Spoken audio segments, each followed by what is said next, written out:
Cylon Red in this Missouri. Okay. Ducky, a little late there with requesting the Bama, but don't worry, we'll do that one next. So, we got Cylon Red in the Missouri. This is a tier 10 battle.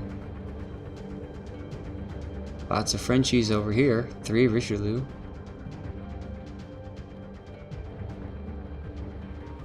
I mean, Missouri's biggest threats are going to be Gearing, Shimakaze, Kagero, maybe Kiev if the guy knows how to play it right. Kurfürst, not so much. Alsace, North Carolina's can be a threat. Minotaurs can be a threat too, absolutely. Alright, let's slow the thing down a bit here. Get in for our characteristic screenshots. I kind of like... I don't know about you guys, I kind of like the more far away approach. So let's do that one, just for the funsies. Alright. So, what's so cool about this ship? I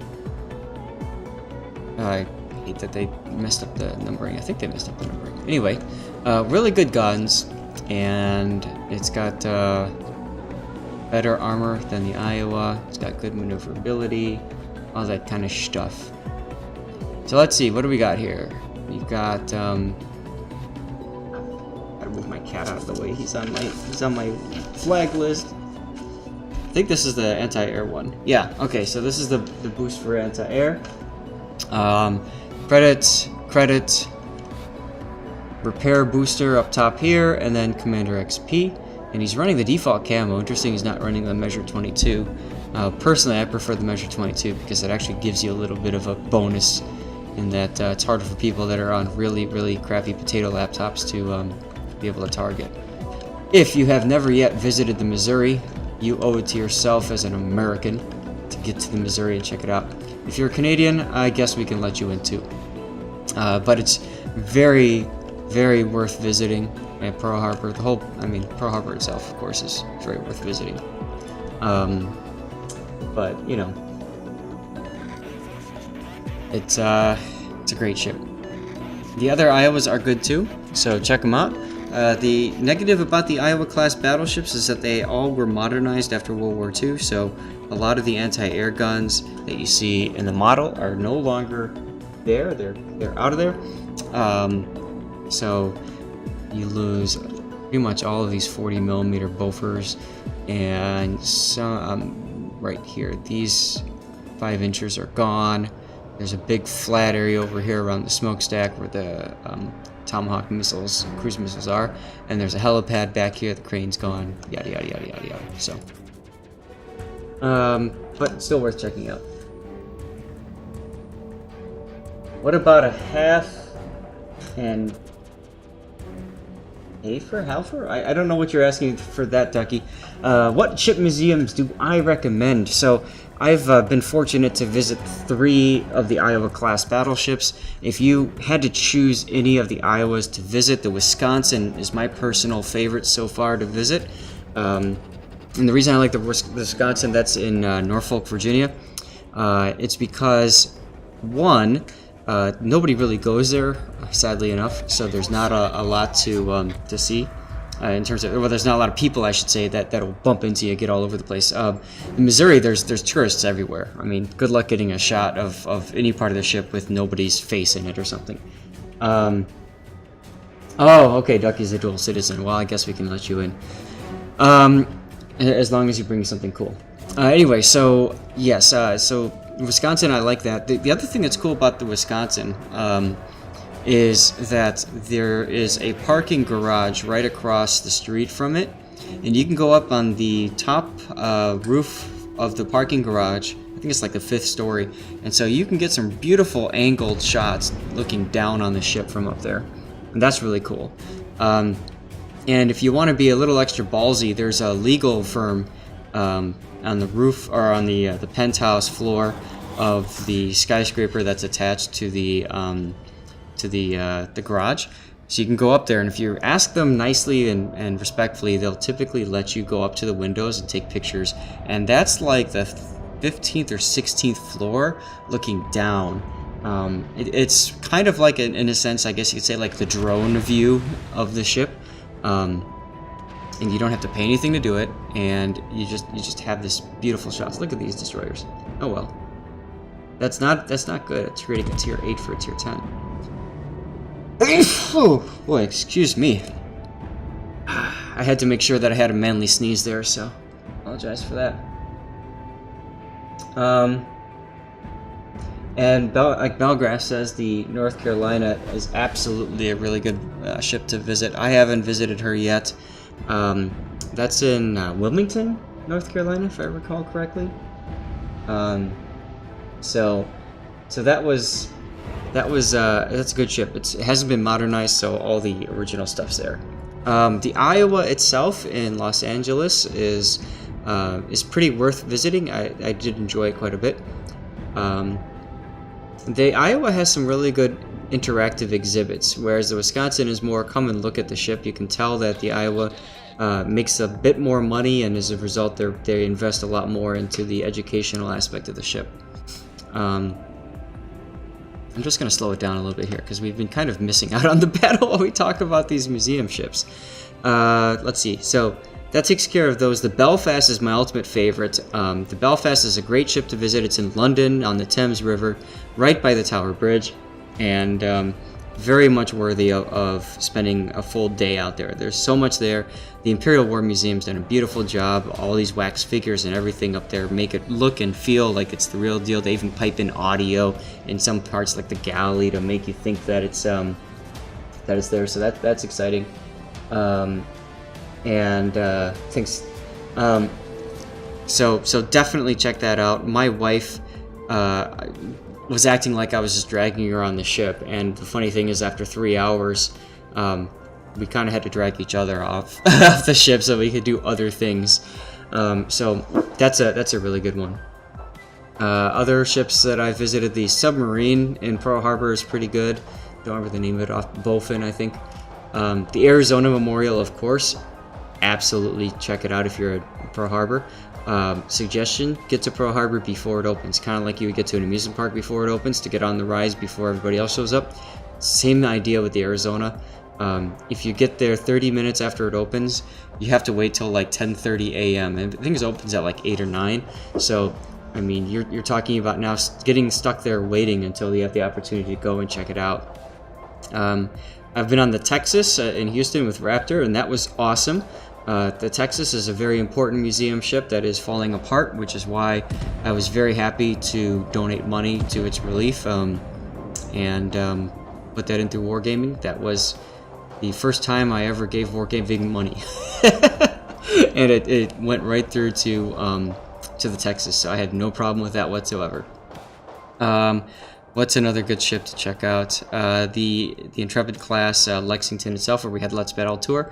It was neat, but I didn't really see much of the ship, so I can't comment too much on that. All right, let's get to the battle, shall we? So our guy here has positioned himself in the middle of the map. This is incredibly dangerous. You've got the Kagero spotted over here, which is definitely going to be sending torps your way. You're using radar to lock it down and try to get the Kagero to run away, the Shimakaze to run away, but you are putting yourself in a really risky position here. I'm not sure that I like it. Your team is focusing on CCAP, but they're mainly focusing on running away from CCAP. You've got some other ships with you in BCAP. You've got 2 Richelieus, and Richelieus are great on the flank when they can control where their shots are coming in from. This guy is broadside to these people. This guy is broadside to these people. Both of them are really bad positions. So, I appreciate and applaud your attempt to hold the center, but the center cannot hold, I don't think. There's just too many ships around on either side of you right now. You gotta get out of there. You could be ballsy and go down the channel, but I don't know that that's a good idea. Beautiful broadside shots coming up here on the Alsace. You're holding. I don't know why you're holding. You're waiting too long, and you're aiming, I think, too low. I don't think you're gonna hit him. Yeah. Had you fired that right away, you probably would have killed him. But you waited too long, and he was turning away, which means that you needed to readjust your aim higher, and you didn't do that. The Missouri and Iowa class battleships, North Carolina, especially Alabama, all suffer from this with the main guns, where the farther away they are, the harder it is to hit something. You have to really plan ahead and expect the ship to basically to move a lot more while your guns are, or not guns, your shells are in mid-flight. So Gascon, you don't have a shot. Okay, look at these guys coming up here. These guys need to be punished. No, turn the other way. Loop around this island like this. Guns left, you can nail this North Carolina. You can possibly nail the Minotaur. If that Kerfurs keeps up, you can nail him. I think that's what you should be doing right now. Your team, it's nice that you're willing to put the time and effort to helping them get the kills over there, but I don't know. I'd rather see you putting pressure over here and helping the Yu Yang out. Oh yeah, look at this Richelieu down here. Somehow he managed to cross the channel. You're slowing down. I think you're expecting the Minotaur to torp you. But you need to speed up. You need to get through and get your guns on this guy, and you need to blap him. Yeah, central flanking maneuver is about right. Little early with your use of radar there. There's the gearing. Hold your shot. No, you had. Did he duck behind the island? I don't know why you didn't shoot this Minotaur. Maybe he was behind the island. It's hard to tell.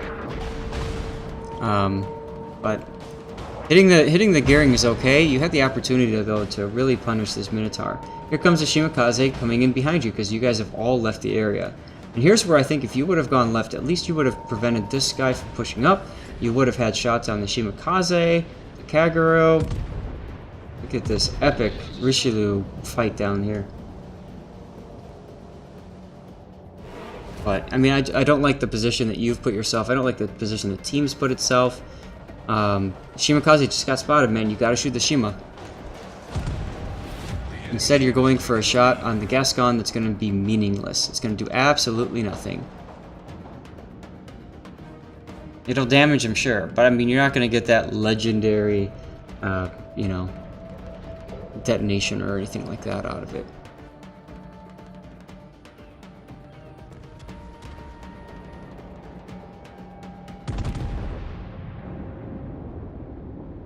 And the Richelieu finally goes down. That took a long time for him to go down. Yes, I agree, SAT. As soon as radar is up, you definitely want to fire so you can possibly get 2 salvos in. I do agree. It was more of a I think personally I felt like he fired off his radar a little bit too soon. He should have come around the corner a little bit farther so that he could immediately blap that Minotaur, but it's possible, like I said, the Minotaur went behind the island. We didn't see that, so it's hard to tell. But we've got another radar available soon. We'll see if that's coming up. I'm not sure how long I'll be streaming for. Probably 2 or 3 hours. We'll see what happens. Coco is shocked that the Richelieu's plan didn't work. Yeah. And see, look, the North Carolina's almost dead. And here's where I think if you would have gone with the Yu Yang originally, you could have helped take him down, turn that flank, and then come into A even from behind him and threaten them. That would have been huge, but you're not doing that. You're not able to do that anymore. All right, guns. Nope. You have no shot on him. Get ready for a different shot. And as you can see, that Minotaur knows what you're trying to do. They're both behind islands now. You can't hit either of them, so you're gonna have to settle for that North Carolina.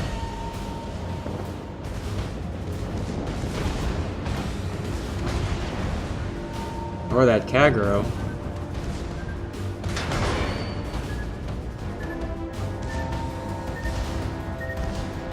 So, nice attempt at dodging. Here's the thing, you're gonna lose the game. And aside from that torpedo, you really haven't taken a ton of damage, which is okay. But I think you need to work on target priority a little bit more. You gotta do something working with your team and helping them go for the kills on the flanks or wherever you're at. I'm seeing no communication other than when you apologize for ramming somebody on your team. I don't know. North Carolina obviously not going to give you a broadside, smart enough to see that, so he's turning away as the next round of torpedoes come in. Obviously that Minotaur is still entrenched in that behind that island, and that's game. So here's what I'm gonna say my piece, and then I'm gonna actually open it up to the people that are watching the stream and see what they identify as the biggest mistakes. So for me, the top three that need to be fixed. Number one, if you're gonna go into the center of a cap, you have to be ready to support your team from the center of that cap, and that's really hard. And you have to be willing and able and capable of blapping destroyers and taking them out of the game. So like that Kagero at A, you should have been ready to nail him if you're going to go in the center. Stuff like that. Number two, work on your target priority. Again, shooting the destroyers and cruisers are obviously the best thing for battleships to be doing. Going for broadside shots on enemy battleships will get you big battleship numbers that, you know, some people like to fap to, but honestly, it's not going to impact the result of the battle. The third thing I would say is you seemed to be a little less confident in your ship and your play. I don't know much about you as a player. I don't know how many battles you've played, but be a little bit more aggressive, I think, with that ship. Be willing to take risks. Be willing to take damage.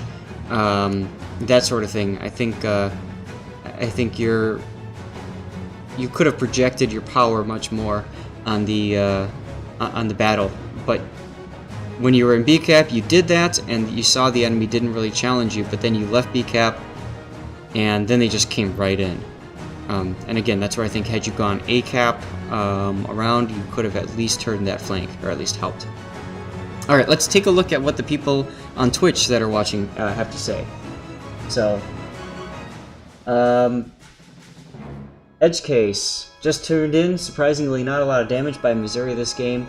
Has he been ineffective or just doing non-damage things? So, Edge, I think you kind of hit it right now. Just looking at it from the side there, we didn't see a lot of damage.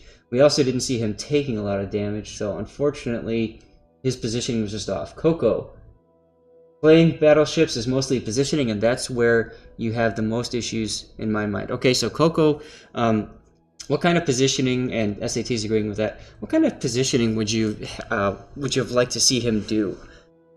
You could maybe say something from the start, or if you want to say like midway through after he decided to evacuate the BCAP. What do you think? Old Master Saru, your biggest thing as a battleship is acting as a threat to your enemy that they have to respect. Absolutely, and that comes with projecting your power and making the enemy watch you carefully. So, and yes, going mid is definitely dangerous. It does, though, give you the opportunity for possible broadside angles. And that's another thing, too. When you went out of BCAP and you started going back to your team, running back to your team, well, your ability to get multiple angles on a target has just stopped or disappeared. So, Edge, I agree with Coco. Part I saw at the end, all battleships are blobbing, getting line of sighted together. If going mid, then point bow towards the north of A cap. Okay, that's a good point. Sure, that gives him a lot of flexibility. He can get out, he can get in, whatever he needs to do. Coco, his B cap position at the start is risky and provides poor line of sight. Perhaps going C from the start would have worked better. And that's kind of when we stopped talking about the museum ships and stuff and got into the game. We kind of noticed, oh, all of a sudden we're in B cap. So yeah, I agree. Ducky went in the middle and there wasn't much done and too much time getting out, and the team was too far down in ships for any effect to be made. Also not shooting destroyers except the broadside gearing. Yep.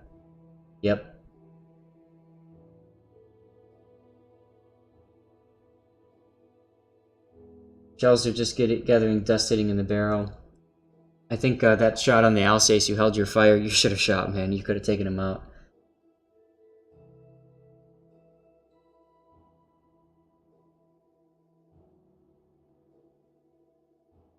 And like SAT says, if you pointed the tip of your bow towards north of A cap when you're inside of B cap, that means that you've got the ability to kite away from the enemy if they push around the north side, which you saw the North Carolina did. And that puts you in prime position to kite, get shots in, not take a lot of damage, and work with your Yu Yang.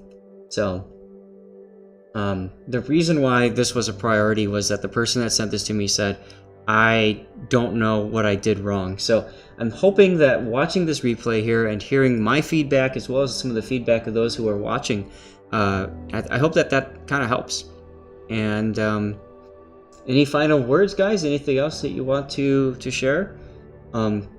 Please make mention of that. If you did not get a chance to buy the Missouri, you better hope and pray that it comes back at some point. It's a phenomenal ship, a lot of fun. Of course, there's the history side of it. It's got really good credit gain capabilities, so for people that are credit poor, that's very helpful.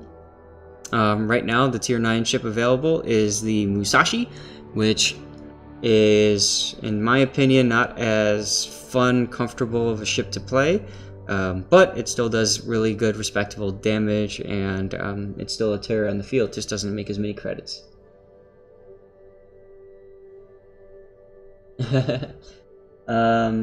So Edge Case is just complimenting everybody that's watching and hanging out in here. So that's awesome.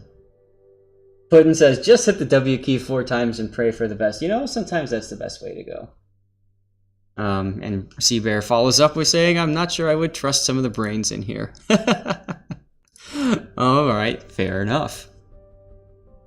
So now we're going to move up